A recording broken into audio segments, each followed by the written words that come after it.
Hey Christian, it's John. This is my draft presentation for this Module 11 assignment. Bear with me here. It is a draft. I'm just going to basically give an outline of how I see my presentation running. Right now, I'm still doing the actual analysis that will go into the presentation, but I figured I'd give you an outline here, kind of take you through the steps of what I'm doing per the assignment. So without further ado, I'll begin. First off, my intelligence question. My research project is going to answer the question regarding domestic terrorism. My question here is, what geographic areas within the United States have a higher risk of domestic terrorism, and what are the commonalities that exist between the perpetrators of domestic terrorism? So it's actually a two-part question looking at one, geographic areas of higher risk, and two, commonalities between the perpetrators. Pretty similar to what we did with the mass shooting, just within a lens of domestic terrorism. Some hypotheses here, or my main hypotheses. I'm going to hypothesize, just based off without doing the research or without completing the research force, that domestic terrorism primarily occurs around major, dense populated areas.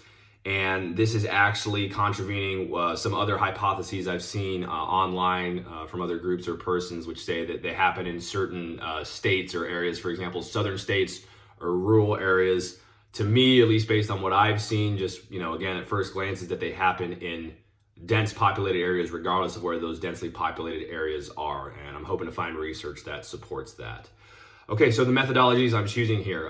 First off, the software that I'm using. I'll be using ArcGIS for the geographic analysis, and I'll be using NVivo to analyze themes or commonalities between the perpetrators of mass shootings. So really, those two bits of software are going to be the actual analysis that I'm going to use. And then I'm also going to use the structured analytic technique of alternative hypotheses, just because I think it's important to take that data and ensure that I'm not basically projecting my hypothesis onto that data or interpreting that data in such a way that it fits my hypothesis.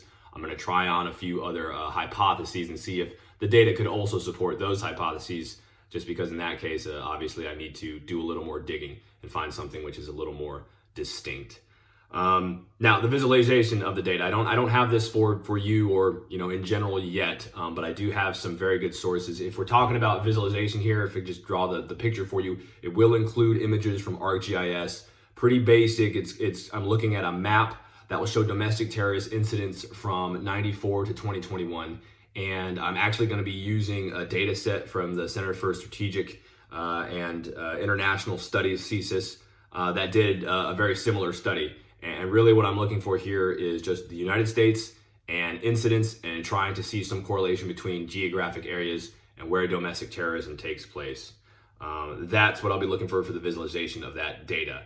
As far as NVivo goes and the visualization of that data, I'll be looking at common themes that are found throughout descriptions of the perpetrators of domestic terrorism. So for example, if I have descriptions, which I'll be taking from open source news, police reports, whatever I can find, that say that the shooters had mental issues, had previous criminal records, partook in certain activities. I don't know. They're all hunters. That's just hypothetical.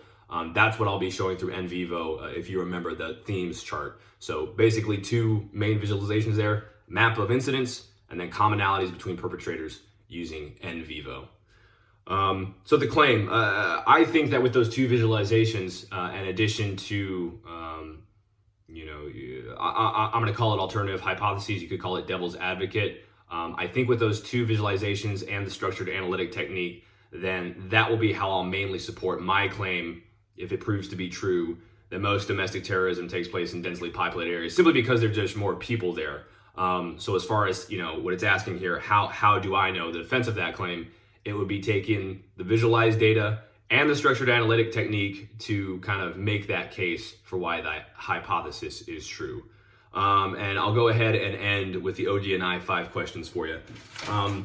If we're looking at ICD 203 and those 5 aspects of strategic analysis that we just discussed, I'll go down the list and kind of explain what I'm thinking for each. Some are more problematic than others.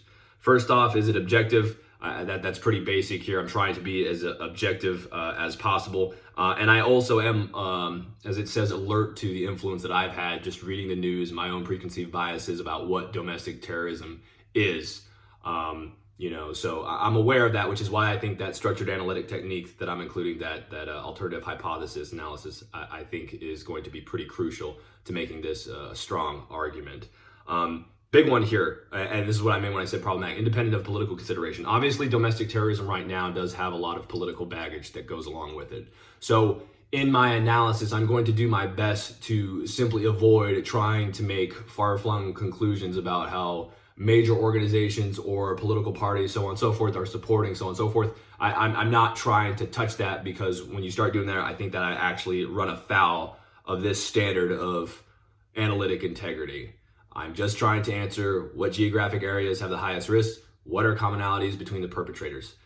To be honest with you, I am considering whether or not political leanings of the perpetrators is something that I'm even going to touch on. I think it is important, but I'm going to be careful not to try to run afoul of that standard of analytic integrity.